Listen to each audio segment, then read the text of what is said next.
What's up? Good day everyone. This is Alvin. Today, ang ruta natin ay sa Inmalog, sa San Fabian, Pangasinan. In this video, papakita ko sa inyo ang aming climber na napakalakas mag-climb and try ko explain ang power to weight ratio, kung anong advantage kung mas magaan ka at ang iyong bike. Let's go!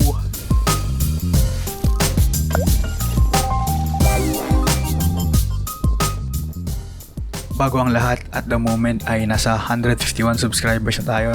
Gusto ko munang magpasalamat sa inyong lahat na nag-subscribe sa aking YouTube channel at sa mga patuloy na nanonood dyan. Maraming salamat. And if di ka pa nakasubscribe, mag-subscribe ka na. Libre lang yan. I will try to improve my videos more in the future para mas maging entertaining pa siya para sa inyo.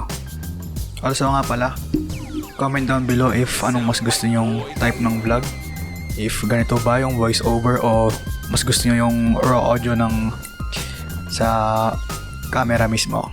Ayan, comment down below guys. Ayan, dito sa part na to ay papasok na kami sa may Inmalog. Ito na yung entrance sa papunta sa climb. And dito sa part na to mag-uumpisa na siya. Pero medyo banayad pa lang dito kaya medyo bumabanat pa ako. So tignan nyo na lang mamaya kung anong mangyayari sa akin. Yan, nag-uusap kami dito na titigan ko yung gradient. Sa 1 pa lang ata ito, nasa 7 or mga 8% ganoon pa lang. Hindi pa ganoon katarik.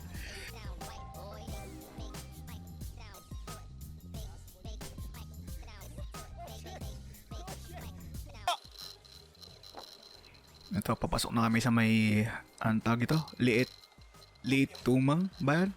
Hindi ko sure yung pangalan eh. I'm sorry kung pronounce ko mali. Nag-ship pa ako, wala na pala akong gear. Delikado tata. Yan, kung narinig yun, nag-ship pa ako. Kaso ubos na yung gear ko. Ay, shit! Boy, ba't 11% na?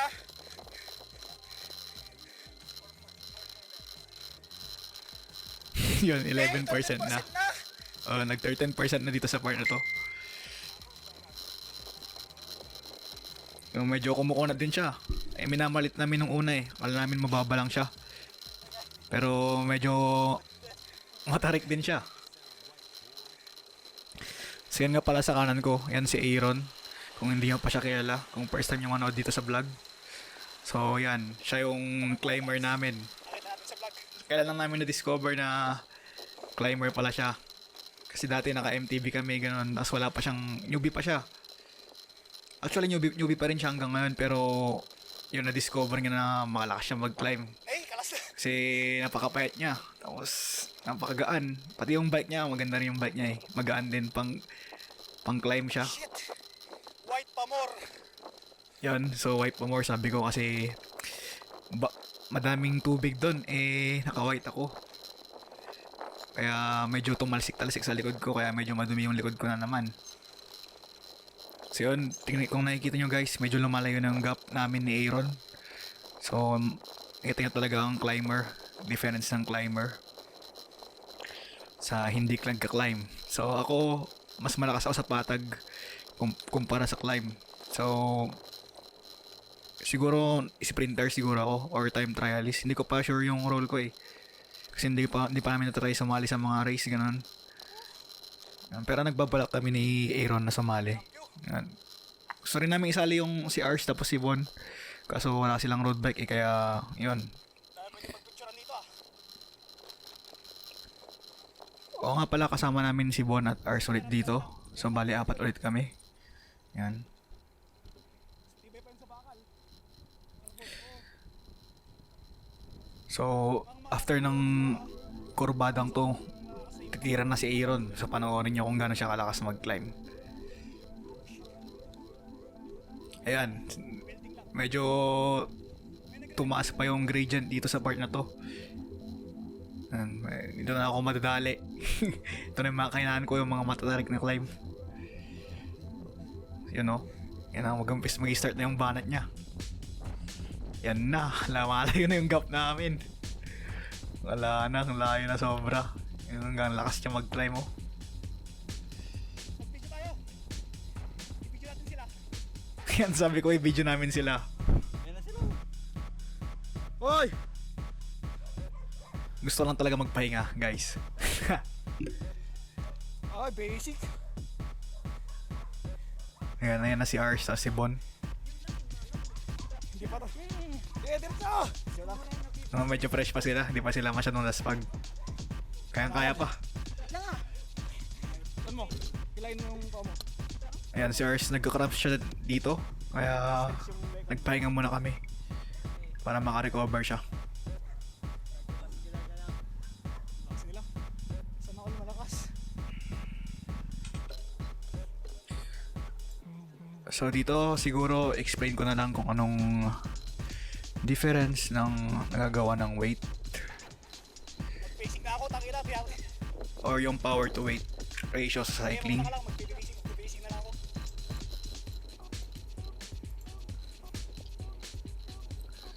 So ito, nag-search ako sa Google. So why does weight matter in cycling?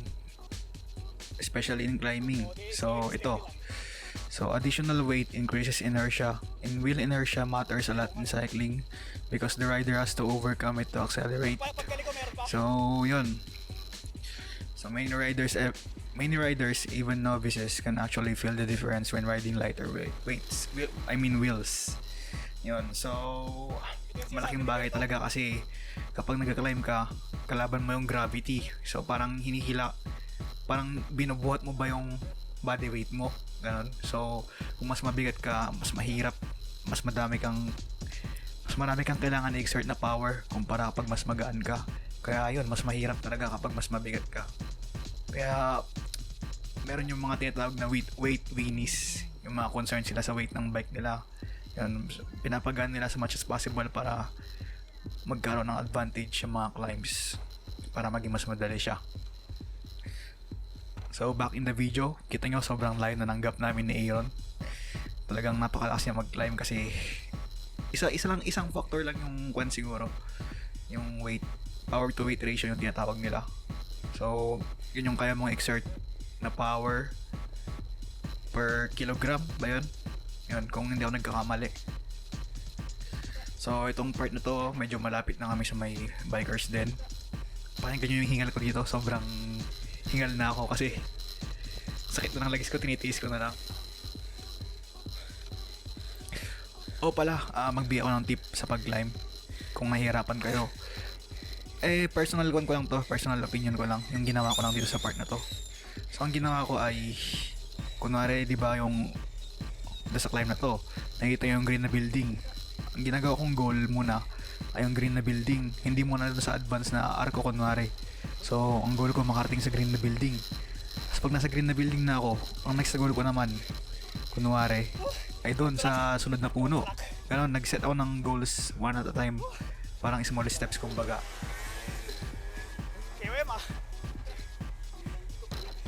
Yun, dito na kami. And dito sa part na to, kakatapos lang namin kumain at dumiretso pa kami sa may bandang north pa.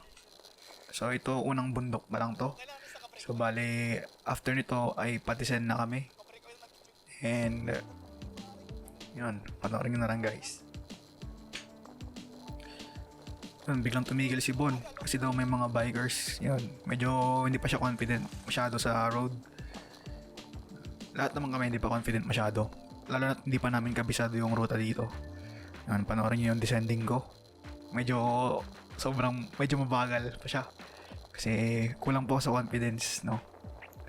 Di pa ako ganun confident mag-climb, so mas maganda ng mas safe. Ayun, kita nyo medyo steep yung descent nito. Medyo siya, medyo malalim kumbaga, bilis ko na. So nakakon na ako dyan, nagbe-brake na ako kaso parang hindi ko na-feel yung brake ko, sobrang tarik ng lusong yan.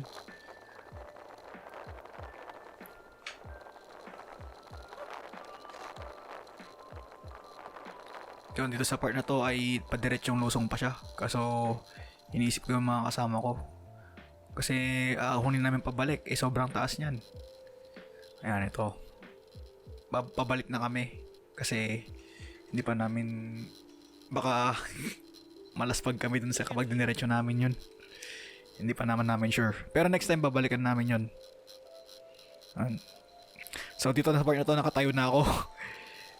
Tinayaan ko na siya para mas madali. So nakikita nyo sa left, yun yung kotse. Tapos kung narinig yung motor, yun, may nahihirapan talaga sila kasi matarik talaga. Ang ingay na ng motor eh. Ayan, ngayon si Aaron, bumana na naman. Grabe talaga. Halimaw sa climb. Sana all. So bali ngayon, ang tinitrain ko ngayon ay sa climbs ko. Bali nagruta kami sa mga puro bundok yung naruta namin ngayon para ma-improve yung mga climb namin.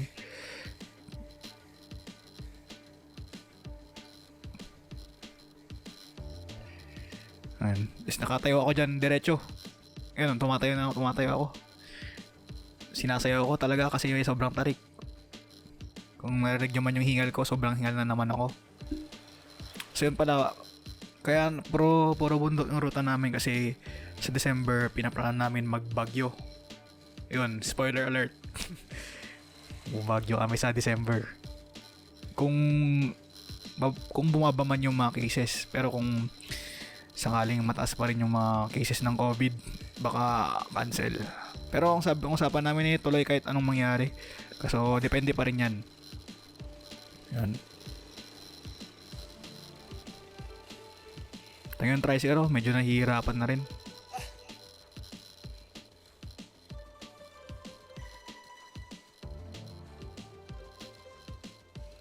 So yan, magpapahinga muna kami kasi medyo tamado na kami lahat dito. Si Aaron lang ata yung hindi pa papagod eh.